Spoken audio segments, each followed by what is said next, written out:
High dear students, তোমাদের সকলকেই বাংলার স্কুলে ওয়েলকাম। চলো আজকে আমরা আলোচনা করব তোমাদের ইতিহাসের উচ্চ মাধ্যমিক ইতিহাসের পঞ্চম অধ্যায়ের এসএকিউ নিয়ে। গুরুত্বপূর্ণ এসএকিউ। এই এসএকিউ প্রশ্নগুলো তোমাদের বিগত বছরে বারবার এসেছে এবং এখান থেকে তোমরা ভালো করলে ফাইনাল পরীক্ষায় কমন পাবে। দেখো, প্রথম প্রশ্ন হচ্ছে, কে কোন আইন একটি ধাপ্পাবাজি বলে উল্লেখ করেছেন? অর্থাৎ কে কোন আইনকে হবে একটি ধাপ্পাবাজি আইন বলে উল্লেখ করেছে? উত্তর হবে ঐতিহাসিক বিপিনচন্দ্র 1892 খ্রিস্টাব্দের ভারত শাসন আইনকে। নেক্সট, মরলে মিন্টো সংস্কার আইন কবে পাস হয়? আমরা জানি মরলে মিন্টো সংস্কার আইন 1909 খ্রিস্টাব্দে পাস হয়েছিল। ওকে, নেক্সট। আচ্ছা, তোমরা বলো তো মরলে কে ছিলেন আর মিন্টো কে ছিলেন? এটা আমাকে কমেন্টে জানাবে। যারা কনসেপ্ট ভিডিওগুলো দেখেছো তারা নিশ্চয়ই অ্যান্সারগুলো করতে পারবে। 3 নম্বর প্রশ্ন, মন্টেগু চেমসফোর্ড সংস্কার আইন কত খ্রিস্টাব্দে প্রবর্তিত হয়? উত্তর কী হবে? 1919 খ্রিস্টাব্দে। এরপরে দেখো, 4 নম্বর প্রশ্ন রয়েছে, কোন আইনের প্রথম মুসলিম সম্প্রদায়কে পৃথক নির্বাচনের অধিকার দেওয়া হয়? তো উত্তর হবে 1909 খ্রিস্টাব্দের মরলে মিন্টো সংস্কার আইনে, তাই কি না? এবং এই কারণে মিন্টোকে কি বলা হয়? Father of Indian communalism. Next দেখো, 5 নম্বর, কোন আইনের উপর ভিত্তি করে কেন্দ্রীয় আইনসভা গঠিত হয়? উত্তর কী হবে? 1919 খ্রিস্টাব্দের ভারত শাসন আইনের উপর ভিত্তি করে। 6 নম্বর প্রশ্ন, রাওলাট আইনের পিছনে প্রধান উদ্দেশ্য কী ছিল? দেখো, ভারতে ব্রিটিশ বিরোধী গণ আন্দোলন ও বৈপ্লবিক কার্যকলাপ সম্পূর্ণ বন্ধ করে দেওয়াই ছিল রাওলাট আইনের উদ্দেশ্য। এবং রাওলাট আইন কী ছিল? রাওলাট আইনের মাধ্যমে ব্রিটিশ সরকার যে কোনো ভারতীয়কে তোমার গ্রেপ্তার করতে পারতো এবং সেই ভারতীয় কোনো আদালতে জামিন মঞ্জুরের জন্য আবেদন করতে পারতো না। তাহলে এর মেন কারণ কি? ব্রিটিশ বিরোধী আন্দোলনকে দমানোর জন্য। 7 নম্বর প্রশ্ন, রাওলাট আইনের শর্ত কী ছিল? দেখো, পুলিশি প্রতিবেদনের ভিত্তিতে এবং শুধুমাত্র সন্দেহজনক যে কোনো ব্যক্তিকে গ্রেপ্তার করে বিনা বিচারে কারারুদ্ধ করা যাবে, এটাই ছিল রাওলাট আইনের প্রধান শর্ত। এই জন্য একে ভারতীয়রা, অর্থাৎ আমরা কালা কানুন আইনও বলে থাকি। নেক্সট দেখো, রাওলাট সত্যাগ্রহের সূচনা কে করেন এবং কেন? তাহলে কুখ্যাত রাওলাট আইনের প্রতিবাদে গান্ধীজির সভাপতিত্বে 1909 খ্রিস্টাব্দে রাওলাট সত্যাগ্রহের সূচনা হয়। নেক্সট, AITUC বা all India trade union Congress কবে গঠিত হয়? উত্তর হবে 1920 খ্রিস্টাব্দে। নেক্সট, 10 নম্বর প্রশ্ন, দেখো, মিরাট ষড়যন্ত্র মামলা বলতে কি বোঝায়? শ্রমিক আন্দোলনে সাম্যবাদের প্রভাব লক্ষ্য করে ব্রিটিশ সরকার 1929 খ্রিস্টাব্দে 20 মার্চ 33 জন শ্রমিক নেতাকে গ্রেপ্তার করলে শুরু হয় মিরাট ষড়যন্ত্র মামলা। 11 নম্বর প্রশ্ন, মিরাট ষড়যন্ত্র মামলায় 2 জন বিদেশি অভিযুক্তের নাম লিখো। উত্তর হবে Philip Spratt, Benjamin Francis Bradley. Next দেখো, এখানে 3টে নাম দেওয়া রয়েছে। 12 নম্বর প্রশ্ন, সিমলা সাক্ষাৎকারী প্রতিনিধি দলের নেতৃত্ব কে দেন? উত্তর হবে আগা খান। কবে? 1906 খ্রিস্টাব্দে। নেক্সট, 13 নম্বর প্রশ্ন, লখনৌ চুক্তি কবে ও কাদের মধ্যে সম্পাদিত হয়? উত্তর হবে 1916 খ্রিস্টাব্দে কংগ্রেস ও মুসলিম লীগের মধ্যে সম্পাদিত হয়েছিল। নেক্সট, 14 নম্বর প্রশ্ন, খিলাফত আন্দোলনের 2 জন প্রধান নেতা কে ছিলেন? দেখো, একজন ছিলেন মৌলানা মোহাম্মদ আলী এবং আরেকজন ছিলেন মৌলানা শওকত আলী। এরা 2 জন ভাই ছিলেন, হ্যাঁ, বা এরা আলী ভ্রাতৃত্বদ্বয় নামেও পরিচিত। কোয়েশ্চেন দেয় তোমাদের, আলী ভ্রাতৃত্বদ্বয় কারা?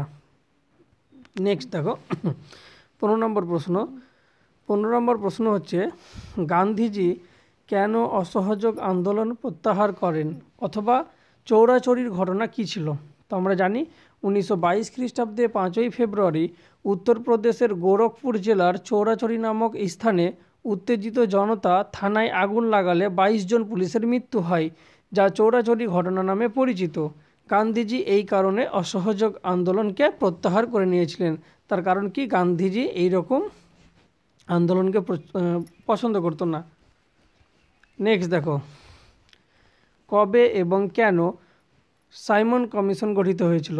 তো 1927 খ্রিস্টাব্দে ভারতীয়দের স্বার্থে সাংবিধানিক সংস্কারের প্রয়োজনে গঠিত হয়েছিল। নেক্সট, ভারতীয়রা সাইমন কমিশন বর্জন করেছিল কেন? তার কারণ 7 জন সদস্যের এই কমিশনে কোনো ভারতীয় না থাকায় ভারতীয়রা এই কমিশনকে বর্জন করেছিল। 18 নম্বর প্রশ্ন দেখো, কে কবে এবং কেন 14 দফা দাবি পেশ করেন? দেখো 1929 খ্রিস্টাব্দে মোহাম্মদ আলী জিন্নাহ ভারতে মুসলমানদের স্বার্থ রক্ষার জন্য এই দাবি পেশ করেছিলেন। নেক্সট, গান্ধী আরউইনে চুক্তি কবে স্বাক্ষরিত হয়? গান্ধী আরউইন চুক্তি 1931 খ্রিস্টাব্দে 5ই মার্চ স্বাক্ষরিত হয়। নেক্সট 20 নম্বর প্রশ্ন হচ্ছে, বাংলার ডান্ডি কাকে বলা হয়? দেখো কলকাতা থেকে চুঁচুড়া পর্যন্ত গঙ্গার 2 তীরবর্তী অঞ্চলকে বাংলার ডান্ডি বলা হয়। নেক্সট, কে কবে সাম্প্রদায়িক বাটোয়ারা নীতি ঘোষণা করেন? ব্রিটিশ প্রধানমন্ত্রী র্যামসে ম্যাকডোনাল্ড সাম্প্রদায়িক বাটোয়ারা নীতি ঘোষণা করেন 1932 খ্রিস্টাব্দে 16ই আগস্ট। 22 নম্বর প্রশ্ন, পুনা চুক্তি কবে কাদের মধ্যে স্বাক্ষরিত হয়? উত্তর হবে 1932 খ্রিস্টাব্দে 24শে সেপ্টেম্বর গান্ধী ও বি.আর. আম্বেদকরের মধ্যে স্বাক্ষরিত হয়েছিল। নেক্সট 23 নম্বর প্রশ্ন, পাকিস্তান কথাটি প্রথম কে কবে ব্যবহার করেন? দেখো চৌধুরী রহমত আলী তার নাও অর নেভার নামক গ্রন্থে 1933 খ্রিস্টাব্দে প্রথম ব্যবহার করেছিলেন। নেক্সট 24 নম্বর প্রশ্ন, মাহাদ মার্চ বলতে কি বোঝায়? দেখো মহারাষ্ট্রের কোলবা জেলার চৌদার জলাশয়ের জল যাতে অস্পর্শ সম্প্রদায় মানুষেরা ব্যবহার করতে পারে সেই উদ্দেশ্যে দলিত নেতা আম্বেদকরের নেতৃত্বে 1927 খ্রিস্টাব্দে 20 মার্চ মাহাদ সত্যাগ্রহ আন্দোলন অনুষ্ঠিত হয়, যা মাহাদ মার্চ নামে পরিচিত। অর্থাৎ মহারাষ্ট্রের কোলবা জেলায় একটা জলের কুয়া ছিল, সেই জলের কুয়াতে তোমার নিম্নবর্ণের হিন্দুরা জল নিতে পারতো না, ওই কারণে তারা এই আন্দোলনটা করেছিল। কার নেতৃত্বে? বি.আর. আম্বেদকরের নেতৃত্বে। দেখুন বি.আর. আম্বেদকর ছিল একটা দলিত সম্প্রদায়ের নেতা। হ্যাঁ, ভালো করে এটা পড়বে। নেক্সট 25 নম্বর প্রশ্ন হচ্ছে, দেখো সমগ্র কেরালায় কবে মন্দির প্রবেশ দিবস পালিত হয়? উত্তর হবে 1931 খ্রিস্টাব্দে 1 নভেম্বর। নেক্সট 26 নম্বর প্রশ্ন, সত্যবিলোপ নীতি কে কবে প্রবর্তন করেন? উত্তর হবে লর্ড ডালহৌসি 1848 খ্রিস্টাব্দে। নেক্সট, কাশ্মীরের ভারত অন্তর্ভুক্তির সময় কাশ্মীরের রাজা কে ছিলেন? কাশ্মীরের রাজা ছিলেন হরি সিং। 28 নম্বর প্রশ্ন, দেশীয় রাজ্য হায়দ্রাবাদ কবে ভারতের সঙ্গে যুক্ত হয়? আমরা জানি আমাদের দেশ 1947 সালে স্বাধীন হয়েছিল, কিন্তু সেই সময় 3টি, একটা গুজরাটের জুনাগড়, আর একটা হচ্ছে তোমার হায়দ্রাবাদ আর কাশ্মীর, ভারতের সঙ্গে সঙ্গে যুক্ত হয়নি, পরে যুক্ত হয়েছিল। তো হায়দ্রাবাদ যুক্ত হয়েছিল 1950 খ্রিস্টাব্দে। নেক্সট দেখো, ভারতের লৌহ মানব কাকে বলা হয়? আমরা জানি সর্দার বল্লভভাই প্যাটেলকে বলা হয়। নেক্সট 30 নম্বর প্রশ্ন, ভারতে কবে ও কোথায় প্রথম কয়লা খনি আবিষ্কৃত হয়? ভারতে প্রথম কয়লা খনি আবিষ্কৃত হয়েছিল 1820 খ্রিস্টাব্দে রানীগঞ্জে। নেক্সট 31 নম্বর প্রশ্ন, বারদৌলি সত্যাগ্রহ কি?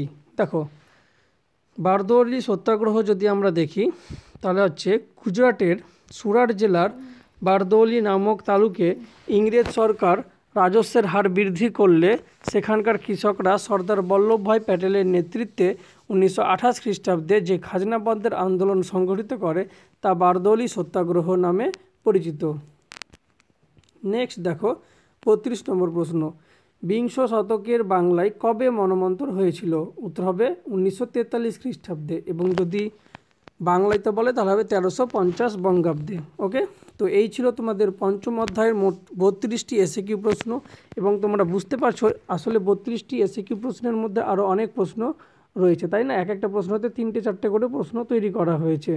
তো তোমরা যদি এই প্রশ্নগুলো পড়ো তো আশা করি তোমরা ফাইনাল পরীক্ষায় হেল্প পাবে, এবং আশা করি তোমরা বাংলার স্কুলকে যেভাবে লাইক শেয়ার করছো এইভাবেই লাইক শেয়ার এবং কমেন্ট করে সাপোর্ট করতে থাকো।